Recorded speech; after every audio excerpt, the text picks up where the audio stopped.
नमस्कार, स्वागत है आपका। आप देख रहे हैं सीएनबीसी आवाज। मैं हूं मनीषा गुप्ता। और सेबी चेयरमैन तुहिन कांत पांडे ने कमोडिटी बाजार को लेकर बड़े ऐलान किए हैं। आज उन्होंने कहा है कि बाजार को मजबूत बनाने के लिए कई कदम उठाए जाएंगे, जिसमें non cash settle non agriculture commodity derivatives में एफपीआई को ट्रेडिंग की मंजूरी देने के साथ साथ कई बड़े फैसले भी लिए। उन्होंने इस बात पर आज हमारे साथ इसी पर बात करने के लिए हमारे साथ आज मौजूद हैं मोतीलाल ओसवाल से Navneet Damani, pro intellitrade services के फाउंडर दिनेश सोमानी, कुंवरजी ग्रुप के director Ravi Deora and commodity Samachar securities के को फाउंडर अंकित कपूर। लेकिन सबसे पहले आपको सुनवाते हैं कि सेबी चीफ ने आज इस मीटिंग में, एमसीएक्स की मीटिंग में आज सुबह क्या क्या कहा।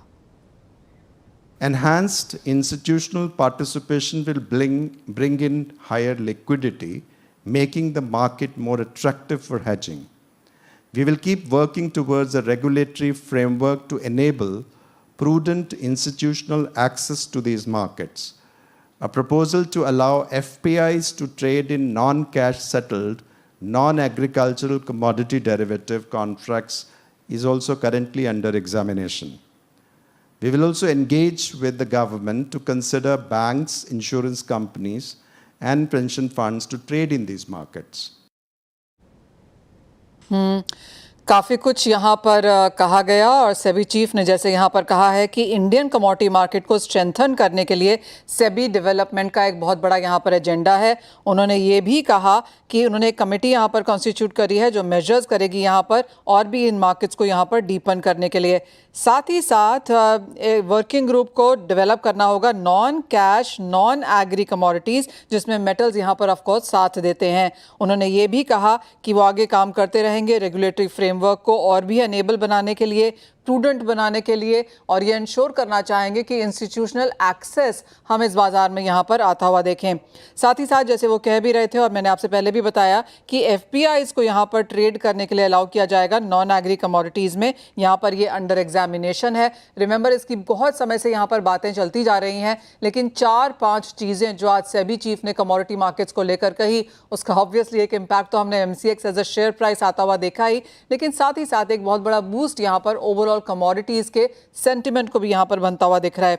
उन्होंने ये भी कहा कि वो गवर्नमेंट के साथ एंगेज करेंगे ताकि बैंक्स, इंश्योरेंस कंपनीज और पेंशन फंड्स को यहां पर कमोडिटीज में कारोबार करने के लिए अलाउ किया जा सके। ये एक और चीज है जो काफी लॉन्ग टर्म से मांग रही है ब्रोकर्स की तरफ से भी और साथ ही साथ एक्सचेंजेस की तरफ से भी। साथ ही उन्होंने ये भी कहा कि गवर्नमेंट के साथ वो ये भी बात करना चाहेंगे कि जो जीएसटी को लेकर यहाँ पर इश्यूज़ हैं पार्टिसिपेंट्स में, कमोडिटी ट्रेडिंग को लेकर, डेरिवेटिव को लेकर अदर, इसके ऊपर भी वो यहाँ पर बातचीत करना चाहेंगे। दिनेश जी, सबसे पहले आपके पास आएंगे। और बहुत लंबे समय के बाद हमने देखा है कि सेबी ने इतनी डिटेल्ड में यहाँ पर कमोडिटी डेरिवेटिव मार्केट्स को एड्रेस किया है। काफ़ी सारे पॉइंट्स निकल कर आए हैं, लेकिन किस चीज़ पर आपकी नज़र है और आपको क्या लगता है कितना पुश? क्योंकि उन्होंने बोला, आप और मैं जितनी मर्जी बात कर लें, लेकिन सेबी चीफ अगर आकर कहते हैं कि ये सारे मुद्दे अंडर एग्जामिनेशन है, इन कंसल्टेशन है, गवर्नमेंट के साथ बातचीत चल रही है, it does put a merit out. बिल्कुल मनीषा जी, बहुत ही एक सकारात्मक कदम है कमोडिटी मार्केट के लिए। बैंक्स, इंश्योरेंस कंपनीज, इंस्टीट्यूशंस अगर यहाँ पर आते हैं, यहाँ पर ऑप्शन ट्रेडिंग भी बहुत अच्छी लिक्विड हो चुकी है। एनजी के क्रूड के ऑप्शंस में भी अगर वहां पर वॉल्यूम बढ़ता है तो मुझे लगता है कमोडिटी मार्केट के लिए एक अच्छा बूस्ट साबित हो सकता है। यहाँ पर वॉल्यूम निश्चित तौर से बढ़ेंगे और कमोडिटी की तरफ लोगों का रुझान दोबारा सा मुड़कर आएगा। अभी हाल फिलहाल जो मैक्सिमम मूड है ये लोगों का इक्विटी मार्केट की तरफ है। अगर कोई ऐसी इंस्टीट्यूशंस या इंश्योरेंस कंपनीज या बैंक्स यहाँ पर पार्टिसिपेट करती है तो मुझे लगता है कि क्लाइंटल का रुझान यहाँ पर भी ज्यादा बढ़ेगा। और जैसे कि गोल्ड सिल्वर ने यहाँ पर अत्यधिक रिटर्न इस साल में दिया है 40% का, मुझे लगता है लोगों का ध्यान ये निश्चित तौर से आकर्षित करेगा। एब्सोल्युटली। आप कैसे इसे देखते हैं यहाँ पर नवनीत? क्योंकि जैसे सेबी चीफ ने ये भी कहा कि जो एफपीआईज का प्रपोजल है यहाँ पर non cash non agree commodity derivative market में करने के लिए ये अंडर एग्जामिनेशन है, कैसे आप इसे रीड करते हैं? पहले मनीषा जी, मैं भी उस इवेंट का हिस्सा था जहाँ पर ये डिस्कशन हुआ एंड मैं ये समझता हूँ कि जो कैश सेटल्ड कमोडिटीज है यानी क्रूड और नेचुरल गैस, वहाँ पे ऑलरेडी ये पॉसिबिलिटी थी और यहाँ पे ऑलरेडी एफपीआई का काम हो रहा था। बट नॉन कैश सेगमेंट जहाँ पे गोल्ड एंड सिल्वर, जहाँ पे काफी सारे एफपीआई का बहुत रुझान था, उसमें मंजूरी आना एक बहुत बड़ी चीज होगी। एंड एक्सपेक्टेशन है कि दिवाली या maybe before the new year ऐसा कुछ हो जाए तो I think that will be a very value add service जो काफी दिनों से मिसिंग है। काफी सारी चीजें सेबी की तरफ से हम आते हुए देख रहे हैं, जहाँ पे ऑप्शंस के साथ एलईएस, इलेक्ट्रिसिटी, निकल, ये सारे मंजूरी line by line commodity market के लिए आते जा रही है। तो ये एक बहुत बड़ा पॉजिटिव सिग्नल होगा। मुझे लगता है कि एंटायर कमोडिटी इको सिस्टम में, बिकॉज ये सबसे बड़ी चीज है कि लिक्विडिटी जो आज कुछ हद तक सिर्फ रिटेल और कुछ डोमेस्टिक पार्टिसिपेंट्स की वजह से वो एफपीआई और अगर भविष्य में एफआई की तरफ से भी आने लगेगी, तो एक बहुत बड़ी डेप्थ इस सेगमेंट में क्रिएट हो जाएगी, जहाँ पे रिटेल सेगमेंट और बेहतर तरीके से निवेश कर पाएंगे। तो I think it's a very valuable and positive step जो आने वाले दिनों में आई थिंक अनफोल्ड होते हुए नजर आएगा। नवनीत, एक और चीज़ जो यहाँ पर सेबी चीफ ने कही और आपने वहीं पे बैठ के भी सुनी होगी कि बाय दिसंबर 2025 के खत्म होते होते तक कमोडिटी स्पेसिफिक ब्रोकर्स को यहाँ पर सामूहिक प्रतिवेदन मंच पर जो एक कॉमन रिपोर्टिंग मैकेनिज्म है कंप्लायंस रिपोर्ट्स के तहत यहाँ पर इसे इंक्लूड किया जाएगा। इसके क्या मायने हैं और क्या ये चेंज करता है? क्या हम एक स्ट्रॉन्ग प्रॉपर अलाइनिंग की तरफ जा रहे हैं यहाँ? नवनीत, ये सवाल आपसे।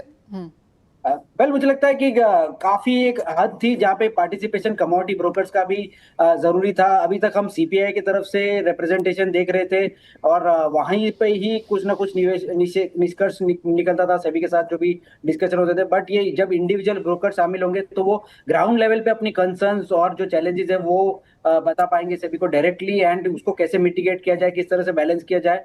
ये एक बहुत अच्छा विकल्प रहेगा, बिकॉज हमने निकल के फिएस्को को देखा है, जहाँ पे एलएमई पे तो ट्रेड कैंसिल होकर फिर से नॉर्मलाइज हो गए थे, बट डोमेस्टिक मार्केट में निकल पूरी तरह से 2-3 साल के लिए ठप हो गया था। उसके साथ साथ हमने क्रूड और ऐसे सब कमोडिटीज में भी मार्जिन बहुत एलिवेटेड लेवल्स पे देखा है। तो कुल मिला के जब ब्रोकर डायरेक्टली रिप्रेजेंट करेंगे तो एक बहुत मिडिल ग्राउंड बनेगा, जहां पर काफी फास्ट और एक्सपीडाइट डिसीजन लिए जाएंगे, जिसकी वजह से एक बहुत पॉजिटिव सेंटिमेंट आने वाले समय में हमें एमसीएक्स और मे बी पूरे कमोडिटी एक्सचेंज की तरफ से देखने मिल सकता है। एब्सोल्युटली। रवि, आपकी क्या सेंस है? बिकॉज काफ़ी सारी चीज़ें यहाँ पर कही गई हैं और जैसे मैंने पहले भी कहा, बहुत लंबे समय के बाद हमने कमोडिटी मार्केट्स के लिए इतना पॉजिटिव रुझान सेबी चीफ की तरफ से आता हुआ देखा है। आपका इनिशियल रिएक्शन क्या है इस पर? जरूर से कमोडिटी वर्ड सेबी चेयर के मुंह से सुनना ये काफी अच्छी बात है। इंडस्ट्री की अभी मीन्स की जरूरत भी है, क्योंकि मीन्स की इक्विटी मार्केट्स में जो रेगुलेशंस चेंज हो रहे हिसाब से ऑलरेडी जो ब्रोकर्स है ये वो काफी परेशान है। और ये पूरी जो बुलियन की साइकिल थी, अप साइकिल, उसमें मीन्स की ये due to this means regulation यहाँ पे कुछ पार्टिसिपेशन बाहर से नहीं आ पाया। बट मुझे लग रहा है कि आगे जाके ये एक काफी मीन्स के वैल्यू चेन के लिए काफी इंपॉर्टेंट होगा, क्योंकि एफपीआई को आने के लिए क्या चाहिए, उसको चाहिए एफिशिएंट स्पॉट मार्केट, वो यहाँ पे अवेलेबल है। अभी फ्यूचर चाहिए, फ्यूचर भी गोल्ड सिल्वर मेटल्स के अवेलेबल है। अभी तक ऑप्शंस अवेलेबल नहीं थे हेजिंग के लिए, इस हिसाब से शायद एफपीआई के लिए इतना मीन्स कि ये मुश्किल था। बट अभी ऑप्शंस पे काफी अच्छी लिक्विडिटी आ रही है। एनर्जी में तो ऑलरेडी, मेटल्स एंड बुलियन में भी अच्छे ऑप्शंस में लिक्विडिटी आ रही है। उसके अलावा उसको चाहिए इंडेक्स, तो बुलडेक्स ऑलरेडी मीन्स के future index gold and silver का 60-40 से बना हुआ है, और आगे जाके उसमें भी एमसीएक्स ऑप्शन लॉन्च करने वाला है। तो मुझे लग रहा है कि ये पूरी जो साइकिल या पूरी सिस्टम को अगर रिवाइव करना है तो एफपीआई को अंदर आना जरूरी होगा, क्योंकि तो ही वॉल्यूम आएगा। और वॉल्यूम आएगा तो मुझे लग रहा है कि रिटेल पार्टिसिपेंट्स है वो भी काफी एक्टिव हो गए, क्योंकि अभी काफी टाइम नए प्रोडक्ट लॉन्च में रिटेल का सबसे पहला कंप्लेंट रहता है कि उसमें वॉल्यूम नहीं। तो अगर एफपीआई आती है वॉल्यूम लेके तो दोनों साइड से विन विन सिचुएशन होगी। अंकित, आपकी क्या सेंस है? जिस तरह की स्टेटमेंट्स हमने यहाँ पर आते हुए देखी हैं, और एक और चीज़ जो सेबी चीफ ने आज यहाँ पर कही है वो ये कि टारगेटेड अवेयरनेस और एजुकेशन प्रोग्राम्स यहाँ पर कमोडिटी डेरिवेटिव मार्केट में चलाना ज़रूरी है, ताकि ये बाजार सभी के लिए मोर एक्सेसिबल और रेलेवेंट बन सकें।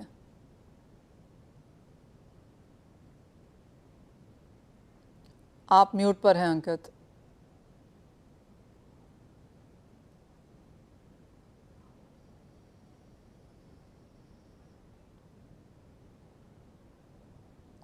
नहीं, हम अंकित आपसे जोड़ नहीं पा रहे हैं, लेकिन यही सवाल अगर मैं आपके पास लेकर आऊँ दिनेश जी, तो उन्होंने ये भी कहा है कि हमें ज़रूरत है कि हम अपना जो पार्टिसिपेशन है कमोडिटीज़ में आता हुआ उसे डीपन करें और वाइडन करें, और मार्केट्स यहाँ पर बड़े कॉरपोरेशंस के लिए, ट्रेडर्स के लिए, इंपोर्टर्स के लिए और एसएमईज के लिए भी यहाँ पर होने चाहिए।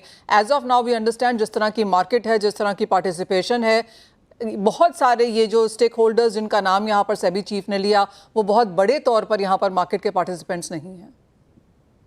जी बिल्कुल, यहाँ पर अगर इसके मार्केट पार्टिसिपेंट एक वाइड तौर पर देखे जाए तो एक्सपोर्टर्स, इंपोर्टर्स, हेजर्स, स्पेकुलेटर्स, आर्बिट्रेज सब अगर मिलकर इसमें कलेक्टिवली इसमें अगर एफर्ट्स डाल के करते हैं तो ये एक बहुत ही बढ़िया इकोसिस्टम बन सकता है, जहां पर अपना हेजर अपनी पोजीशन रिस्क के साथ हेज कर सकता है, या फिर आपको आर्बिट्राज में अगर उसको अपॉर्चुनिटी मिलती है जहां उसको सेफर रिटर्न मिल सकता है। तो मुझे लगता है इन पार्टिसिपेंट का रुझान निश्चित तौर से अगर बढ़ेगा, अगर सेबी खुद होकर अगर इसमें बढ़ावा लेती है, इस मार्केट को सशक्त बनाने में पूरी अगर जोड़ अपनी ताकत लगाती है, तो मुझे लगता है वॉल्यूम यहाँ पर लौट कर आने में बहुत ज्यादा दिक्कत नहीं होगी, बहुत ज्यादा परेशानी नहीं होगी। और साथ ही साथ सबसे पुराना मार्केट अगर देखा जाए तो ये कमोडिटी मार्केट ही है, और इक्विटी मार्केट का जो सारा बेस है, एवरी वहां की जो स्क्रिप्ट है कहीं ना कहीं हद तक कुछ ना कुछ हद तक कमोडिटीज से रिलेटेड ही है। तो मुझे लगता है this is the first market, अगर इसको बढ़ावा मिलता है तो निश्चित तौर से यहाँ पर पार्टिसिपेशन बहुत अच्छे से बढ़कर आ सकता है। दिनेश जी, आपकी क्या सेंस है? जैसे नवनीत भी कह रहे थे कि अभी तक एक एसोसिएशन थी जो यहाँ पर कामकाज करती थी और उनके जरिए कॉन्वर्सेशन होती थी, लेकिन आज जिस तरह से सेबी चीफ ने यहाँ पर बात की कंप्लायंस इश्यूज में, बाकी जो चर्चाएं हैं, यहाँ पर इंडिविजुअल ब्रोकर्स यहाँ पर शामिल हो पाएंगे, आप कहेंगे ये बहुत बड़ा पॉजिटिव है इन दैट सेंस? तो वाकई बहुत ही पॉजिटिव मूव है। अब जो है इंटरमीडिएट यहाँ से हट जाएंगे, डायरेक्ट ब्रोकर से संवाद होगा और वहीं से अगर उसके फीडबैक और उसके सजेशंस मिलेंगे तो मुझे लगता है कि इम्प्लीमेंटेशन होने में बहुत ही आसानी होगी और जल्द होगी। और एब्सोल्युटली सबका से यहाँ पर होगा और ऑफ कोर्स एक फीडबैक मैकेनिज्म हम यहाँ पर बेहतर होता हुआ देखेंगे और जो कंप्लायंस है, जो कॉन्वर्सेशंस हैं यहाँ पर एक बेहतर गहराई आते हुए नजर आएगी और सभी का इसमें एक पार्टिसिपेशन भी होगा। अंकित, आपकी क्या सेंस है? आपके इनिशियल कमेंट्स क्या हैं इस पर? सबसे पहले तो जब इक्विटी मार्केट एक रेंज माउंट हुआ और गोल्ड सिल्वर के अंदर जो तेजी देखने को मिली है, बहुत सारे ट्रेडर्स का और पार्टिसिपेंट्स का यहाँ पे ध्यान खींचा है। और कमोडिटीज बहुत टाइम से अंडररेटेड थी, सबसे ज्यादा अगर देखा जाए तो इसको इतना महत्व नहीं दिया जाता था, लेकिन एफपीआई के आने के बाद में अब डेफिनेटली इसको महत्व मिलेगा। जैसे कि हम लोग ऑप्शंस की बात कर रहे हैं, ऑप्शंस के अंदर अगर क्रूड ऑयल नेचुरल गैस में डोमेस्टिक पार्टिसिपेंट्स तो है, लेकिन इसके आने के बाद में, एफपीआई के आने के बाद में हमें इंटरनेशनल मार्केट में काफी अच्छा रुझान देखने को मिलेगा और जो गोल्ड एंड सिल्वर के अंदर जो लिक्विडिटी अभी कम देखने को मिल रही है ऑप्शंस के अंदर, वो भी बढ़ती हुई नजर आएगी। जी हाँ, एक और चीज़ काफ़ी इंपॉर्टेंट है, जो जीएसटी का मसला है वो यहाँ पर कर लेते हैं। नवनीत, उन्होंने ये भी कहा कि सरकार के साथ वो इन कॉन्वर्सेशन है यहाँ पर to resolve GST related challenges. जो पार्टिसिपेंट्स हैं जो यहाँ पर डिलीवरी लेना या देना चाहते हैं एक्सचेंज के प्लेटफॉर्म पर, उनके ऊपर जो जीएसटी रेगुलेशंस हैं, रूल्स हैं, उसके बारे में थोड़ी सी क्लैरिटी हम यहाँ पर बहुत जल्द आता हुआ देखेंगे। एज ऑफ नाउ क्या समस्याएं हैं एंड एज ब्रोकरेज हाउसेज आप लोग ने यहाँ पर क्या रिप्रेजेंटेशंस दिए हैं? फिजिकल मार्केट पार्टिसिपेंट्स इसलिए थोड़े से कतराते हैं, एक तो मल्टीपल डिलीवरी सेंटर्स है और दूसरा जीएसटी रिलेटेड समस्या है। काफी सारे ब्रोकर जीएसटी रिलेटेड सॉल्यूशन देने में थोड़े से असफल रहते हैं एंड जो अगर बायर भी डिफॉल्ट करता है जीएसटी पे तो सेलर को अपने जेब से उसका भुगतान करना पड़ता है, because he is already paid for the GST. तो कुल मिला के यहाँ पर अगर नॉर्मलाइजेशन होता है एंड एमसीएक्स की तरफ से सही रिप्रेजेंटेशन हुआ या सेबी की तरफ से सही रिप्रेजेंटेशन हुआ और यहाँ पर कुछ immediate same day delivery action GST settlement अगर मैकेनिज्म प्रिवेल करने लगे, तो मेरे हिसाब से डिलीवरी जो एक्चुअल ऑब्जेक्टिव है एक्सचेंज का, डिलीवरी फैसिलिटेट करना, वो कहीं ना कहीं बहुत बड़े रूप में देखने मिल जाएगा। आज की तारीख में जिनका एक्सपीरियंस खराब रहा है वो काफी हद तक एक नेगेटिव व्यू लेके चलते हैं, जिसकी वजह से पार्टिसिपेशन थोड़ा सा कम हो गया। तो डिलीवरी एक बहुत बड़ा प्लेटफॉर्म बन जाएगा एक्सचेंज की तरफ से। एंड जो आत्मनिर्भर भारत है, आज हम एलएमई पे डिपेंडेंट है, एलएमई इन्वेंट्रीज पे डिपेंडेंट है, किस तरह से उनका जाना, तो एक डिपेंडेंसी डोमेस्टिक एक्सचेंज पे भी आ जाएगी, डोमेस्टिक बेंचमार्क एक प्राइस मेकर हो जाएगा, जिसकी वजह से एक पॉजिटिव सेंटिमेंट होगा। दूसरा मुद्दा ये भी है कि आईजीएसटी सेटलमेंट नहीं होता है, स्टेट सेटलमेंट होता है। तो अगर कंपलसरी आईजीएसटी सेटलमेंट अगर लागू हो जाता है तो ये एक बहुत बड़ा ग्लिच है, जो या हिच है, हिच तो ग्लिच तो नहीं, हिच है जो काफी हद तक मिटिगेट किया जा सकता है। तो अगर ऐसा कोई पहल आता है सेबी की तरफ से in accordance with GST committee and with the government, तो एक बहुत पॉजिटिव डेवलपमेंट होगा for the entire physical market participant. Ravi, जो इनिशियल सेंस मार्केट ने यहाँ पर ये ली है, ऑफ कोर्स ऑफ चीयर है कि इतनी सारे जो मुद्दे थे जो बहुत समय से यहाँ पर आपस में ही बात करके सुलझाए जा रहे थे, वो अब सेबी चीफ ने एक्नॉलेज किया है कि हाँ, मुझे पता है कि ये सारी कंसर्न्स हैं और हम इसको एड्रेस कर भी रहे हैं और रेलिवेंट डिपार्टमेंट से, रेगुलेटर से, मिनिस्ट्री से इसके बारे में बातचीत भी हो रही है। आपको लगता है एक बूस्ट यहाँ पर लिक्विडिटी, क्रेडिबिलिटी, पार्टिसिपेशन में आता हुआ देखेंगे हम? जब से कॉन्फिडेंस बढ़ेगा, क्योंकि काफी टाइम से मीन्स के जब भी हम फिजिकल पार्टिसिपेंट से मिलते हैं तो सबसे पहला कंसर्न वही रहता है कि रेगुलेशन में कुछ चेंज तो नहीं होगा, या अनसर्टनिटीज थोड़ी वो प्रिवेल करते हैं। और जैसे जीएसटी की भी आपने बात की, तो जीएसटी भी एक अच्छा मीन्स के पॉइंट है। मीन्स के बिफोर 1 मंथ में काफी पार्टिसिपेंट्स को मिला था मुंबई में, तो सबका एक ही मानना था कि सबको डर था कि वो जीएसटी जाए, जीएसटी में कोई पे नहीं करता। और सेकंड कि सब जगह पे जो मल्टीपल डिलीवरी सेंटर है, इससे आपसे जो फिजिकल बायर है उसको सारे स्टेट के इंडिविजुअल अलग से रजिस्ट्रेशन करवाने पड़ते। तो ये थोड़ा कंप्लायंस इश्यू है। आई थिंक ये जो रिजोल्व होगा, और मीन्स के ऐसा लगना चाहिए इंडस्ट्री को और मार्केट को कि सेबी इसमें कुछ कर रहे हैं, तो ऑटोमेटिक कॉन्फिडेंस आएगा। और जो आपने एक पॉइंट वेरी किया कि इसके लिए काफी अवेयरनेस जरूरी है, क्योंकि जब 2007 से 2011 एक काफी ब्राइट पीरियड था, काफी अच्छा टाइम था कमोडिटीज के लिए, और काफी अच्छे डेवलपमेंट थे उसमें। मैंने पर्सनली 600 से ज्यादा सेमिनार्स किए थे with exchanges, with media, with other bodies. तो वो मीन्स के आपको वहां पे जाके समझाना जरूरी होता है कि ये लोग में मीन्स काफी मिथ्स है, काफी लोग को मिसअंडरस्टैंडिंग है। अगर ये दूर होते हैं तो एक एक सेपरेट असेट क्लास है। साथ में 3:30 बजे, क्योंकि हमको आत्मनिर्भर भारत होना है, हमें जीडीपी में हमारा एम्बिशन काफी है, हमें टॉप 3 में जाना है। तो सिर्फ 3:30 बजे तक नहीं चलेगा, 3:30 बजे के बाद 11 11:30 बजे तक भी थोड़ा मेहनत करना पड़ेगा। तो इस हिसाब से मुझे लग रहा है कोमोटी एक अच्छा एसेट क्लास इमर्ज हो सकता है। All right. अंकित, आपका फाइनल वर्ड क्या है? काफ़ी कुछ यहाँ पर कॉन्वर्सेशन हुई है जिसका काफ़ी बूस्ट एंड चीयर हमने यहाँ पर मार्केट्स में आता हुआ देखा भी है। आपको क्या लगता है, क्या कुछ आप मुद्दे यहाँ पर अब सामने रखना चाहेंगे जहाँ तक कमोडिटी डेरिवेटिव की बात आती है?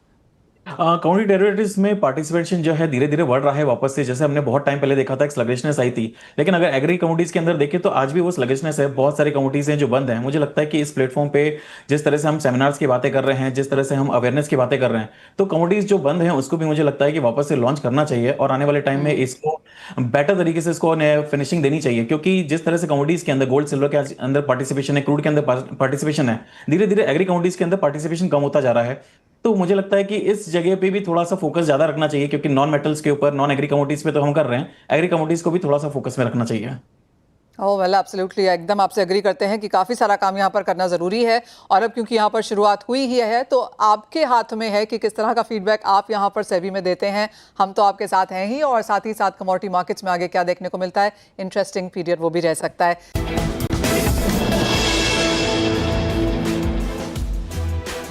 यूएस फेड मीटिंग के पहले 25 बेसिस पॉइंट की रेट कटौती यहाँ पर बाजार फैक्टर इन कर चुके हैं। नवनीत, इसके पहले शाम के सेशन में कल तक किस तरह की टॉप कमोडिटी ट्रेड आप लेना चाहेंगे? Well, market already 25 basis point आज के मीटिंग में और अगले 2 मीटिंग में 25 बेसिस पॉइंट फैक्टर इन करके बैठा है। इसके अलावा कुछ भी होगा तो हम एक नेगेटिव रिएक्शन देखेंगे। तो गोल्ड एंड सिल्वर काफी हद तक काफी वॉलेटाइल रह सकता है अगले 2 दिनों के लिए। तो मैं लार्जली क्रूड ऑयल के अंदर प्ले करना चाहूंगा, गोल्ड सिल्वर अवॉइड करते हुए। क्रूड में हमें एक अच्छा पॉजिटिव मोमेंटम दिखा, 5,500 5,550 से ऑलमोस्ट 5,700 तक आ गया। आज के सेशन में थोड़ा सा नेगेटिव बायस के साथ ट्रेड करा है। 5,600 के आसपास बाइंग की स्ट्रेटेजी बना चाहिए। 5,550 आपका स्टॉप लॉस रहेगा, एंड फिर से हम 5,700 5,750 तक के लेवल देख पाएंगे। स्टेइंग अवे कच्चे तेल, staying away from gold and silver, और कच्चा तेल यहाँ पर एक टॉपिक है जो नवनीत ने पिकअप किया है। दिनेश जी, आपकी क्या सेंस है, किस कमोडिटी में as of now risk on करना चाहेंगे? मुझे लगता है एक मूव जो है गोल्ड और सिल्वर दोनों में बचा हुआ है। ये जो आज का फॉल हुआ है, शायद सबको ऐसा लग रहा है कि मंदी शुरू हो गई है, बट मुझे लगता है कि इवनिंग सेशन या प्रोबेबली कल मॉर्निंग तक एक बड़ा मूव दोबारा गोल्ड और सिल्वर में संभव है। 1,25,700 ये जो पर्टिकुलर लेवल है, मुझे लगता है यहाँ पर एक बार खरीदारी दोबारा लौट सकती है। 1,27,200 1,28,000 ये ऊपर के लेवल दोबारा सिल्वर एक बार दिखा सकती है। 1,24,500 का इसमें स्टॉप लॉस मेंटेन किया जा सकता है। तो आई थिंक सिल्वर की रिकवरी जो है मुझे यहाँ से शार्प नजर आती है। और वही अगर कॉपर की बात करूं तो मुझे लगता है कि 894 ये बहुत ही बढ़िया लेवल है। 901 902 के आसपास कॉपर खरीदारी की जा सकती है। 894 का स्टॉप लॉस मेंटेन करें, दोबारा 910 918 के लेवल से दिखा सकते हैं। रवि, आपकी क्या सेंस है, किस कमोडिटी के साथ आप यहाँ पर जाना चाहेंगे जहाँ पर आपको लगता है कि even as 25 basis point factored in है, एंड डिपेंडिंग ऑन कि यूएस फेड किस तरह की गाइडेंस यहाँ पर आगे जाकर देता है। डॉलर इंडेक्स जो कि 2 महीने के लोज पर है, उसके बावजूद भी बाय द वे हमने आज देखा है मुनाफा वसूली काफ़ी हद तक कमोडिटीज़ में। आपको भी लगता है बाय कॉल यहाँ पर बनेगी? जरूर से बाय कल करना है मॉर्निंग में। सिल्वर मुझे लग रहा है कि यहाँ पे थोड़ा आउट परफॉर्म कर सकता है। बेसिक रीजन ये है कि यहाँ पे मींस के जो भी आज 2% से ज्यादा की गिरावट है, मार्केट उसको सेंस करके ही आज यहाँ पे डिक्लाइन आई है। 1,25,500 से 700 के बिटवीन अच्छी बाइंग जोन हो सकती है। जब तक 125 का लेवल ब्रेक नहीं होता, पोजीशन को इंटेक रखे। एंड जो टारगेट है वो 1,27,000 1,27,800 तक के टारगेट फिर से रिस्टोर हो सकते हैं। और ये पॉलिसी प्रूफ मुझे लग रहा है कि यहाँ पे स्ट्रेटेजी ढूंढनी चाहिए, जैसे नवनीत जी ने क्रूड को मींस के रिकमेंड किया। ऐसे मुझे मेटल भी अच्छी लग रहा है। मेटल में भी मुझे नहीं लग रहा है कि पॉलिसी का इतना ज्यादा इम्पेक्ट होगा। कॉपर में बाय करें 900 के करीब, स्टॉप लॉस लगा 892। अपर साइड जो टारगेट है वो 915 तक हो सकते हैं। एंड जिंक में भी मुझे लग रहा है कि आज की जो गिरावट है वो बाइंग की अच्छी अपॉर्चुनिटी है। 280 के करीब प्राइस चल रहा है, बाय करें 2 ट्रेडिंग सेशन के लिए। 270 780 का स्टॉप लॉस और 285 का टारगेट होगा। अंकित, आपकी टॉप पे क्या होगी इस इवेंट से पहले? फेड की तरफ से अगर बात करी जाए तो 0.25% सबकी एक्सपेक्टेशन है, तो उसको तो चेंज नहीं करा जा सकता है। लेकिन जिस तरह से करेक्शन आया है, एक रैली देखने को मिली है गोल्ड के अंदर, लगातार हमने 12,000 रुपए की तेजी देखी है और सिल्वर में करीब 18,000 रुपए की तेजी देखी है। उसके बाद केवल एक करेक्शन वेज में है। तो जैसे कि सबने बोला है वैसे ही उसी वेज में जाऊंगा मैं। तो मुझे लग रहा है कि 1,26,000 के इसके पास में बाइंग करी जा सकती है पोजिशनल। 1,23,000 का इसमें स्टॉप लॉस लगा के रखेंगे। आने वाले टाइम में 1,29,000 1,30,000 तक के लेवल्स हमको वापस देखने को मिल सकते हैं। वहीं अगर गोल्ड की बात करूं तो मुझे लगता है शॉर्ट टर्म में 1,11,000 का मेजर रेजिस्टेंस बन चुका है। अब जब तक 1,11,000 को क्रॉस नहीं करेगा तब तक फर्दर अपसाइड रैली नहीं देखेंगे। तो मुझे लगता है कि यहाँ पे सिल्वर ज्यादा बुलिश रहेगी एज कंपेयर टू गोल्ड। लेकिन गोल्ड के अंदर अगर ऊपर में उछाला मिलता है वापस 1,10,000 1,10,200 के बीच में, तो वापस से बिकवाली कर सकते हैं 1,11,000 के स्टॉप लॉस के साथ में। अगर ट्रेंड वैसे ही रहा जो एक्सपेक्ट कर रहे हैं, 0.25% ही रहा, जो फेड की बैठक में 0.25% अगर निकल के आता है, तो मुझे लगता है कि एक बार करेक्शन हमको देखने को मिलेगा और 1,08,500 के नीचे 1,06,000 तक के द्वार खुल जाएंगे। तो एक नियर टर्म में ऑफ कोर्स यहाँ पर वॉल्टिलिटी देखने को मिल सकती है। खरीदारी बिकवाली बहुत बड़ी पोजीशन से यहाँ से बचें जब तक वो इवेंट यहाँ से निकल नहीं जाता। लेकिन इस इवेंट के बाद इस साल के अंत तक अब यहाँ पर क्या सेंस बन सकती है? एक क्विक क्वेश्चन आप सभी से। नवनीत, आपसे शुरुआत करते हैं। इस साल के अंत तक आप सोने को कहाँ देखते हैं? वेल, मैं तो काफी टाइम से नेगेटिव बायस के साथ प्ले कर रहा हूँ और फिलहाल ऐसा लग रहा है कि एक मौका मिलेगा गोल्ड को हमें नीचे में बाय करने के लिए। 1,02,000 1,04,000 के बीच में मुझे लगता है फिर से बाइंग अपॉर्चुनिटी अराइज होगी, तो करीब करीब 5 से 6% का फॉल यहाँ से देखने मिल सकता है। दिनेश जी, आपका क्या सेंस है ईयर एंड तक गोल्ड? जी बिल्कुल, मुझे लगता है कि अब 1,11,000 ये नियर टर्म का टॉप पकड़ सकते हो आप। 1,05,000 1,06,000 दोबारा यहाँ से 5 से 6% का करेक्शन जैसे नवनीत ने कहा, मुझे लगता है ये पॉसिबिलिटी है कि यहाँ से अब नीचे आने की चांसेस है। रवि, आपका क्या लेवल होगा? जब से अपर साइड 1,12,200 एक हर्डल होगा। एंड पर्टिकुलर ये पूरे मींस के रेस्ट ऑफ कैलेंडर ईयर होगा। एंड डाउन साइड मुझे लग रहा है कि 1,04,000 1,05,000 तक आता है, तो आई थिंक इसमें आपको एक बाइंग अपॉर्चुनिटी लेनी है। अदरवाइज ये लेवल पे मुझे लग रहा है कि यहाँ पे बाय करके इन्वेस्टर को परसेंटेज टर्म्स में इतना ज्यादा रिटर्न नहीं मिलेगा। बेटर है कि डीप में सिल्वर बाय करते रहे। अंकित, एक बिकवाली की राय आपकी तरफ से भी यहाँ पर आई है, लेकिन दिवाली के अंत तक यहाँ पर किस तरह के प्राइसेस हैं? सभी लोग करेक्शन की बात कर रहे हैं, आपके नियर टर्म बेयरिश लेवल्स क्या हैं? बात करें तो काफी जेब भारी हो गया है गोल्ड इस समय। तो जो रेंज है वो 1,06,000 से 1,13,000 के बीच में दिवाली तक रह सकती है। उसी के रेंज में ही ट्रेड करता हुआ नजर आएगा। बहुत बड़ी गिरावट की एक्सपेक्टेशन तो नहीं रहेगी, लेकिन 1,06,000 1,05,000 के आसपास अगर मिलता है तो बहुत अच्छी खरीदारी के लेवल रहेंगे और दिवाली तक वापस से 1,11,000 1,12,000 तक के ट्रेंड देखने को मिल सकते हैं। ऑलराइट, तो नियर टर्म मुनाफा वसूली है, थोड़ी सी और गहरा भी सकती है। सभी लोग मानते हैं कि 1,04,000 1,05,000 तक हो सकता है। नवनीत थोड़े से ज़्यादा बेरिश हैं, 1,02,000 तक भी उनको लगता है कि सोना एक बार यहाँ पर आ सकता है। और अगर आप निवेश करना चाहते हैं तो इन स्तरों का इंतजार ज़रूर करें। बहुत शुक्रिया आप सबका साथ में जुड़ने के लिए। ऑफकोर्स वो टॉप ट्रेडिंग स्ट्रैटेजीज तो देने के लिए ही, और वो मोस्ट इंपॉर्टेंट सेबी चीफ ने जो कहा उसके ऊपर अपने रिएक्शंस भी देने के लिए। वेल, इसी के साथ फिलहाल इस कार्यक्रम में इतना ही समय है। मुझे दीजिए इजाज़त, लेकिन आप बने रहिए CNBC आवाज़ पर। हम ब्रेक के बाद लेकर आएंगे आवाज़ समाचार।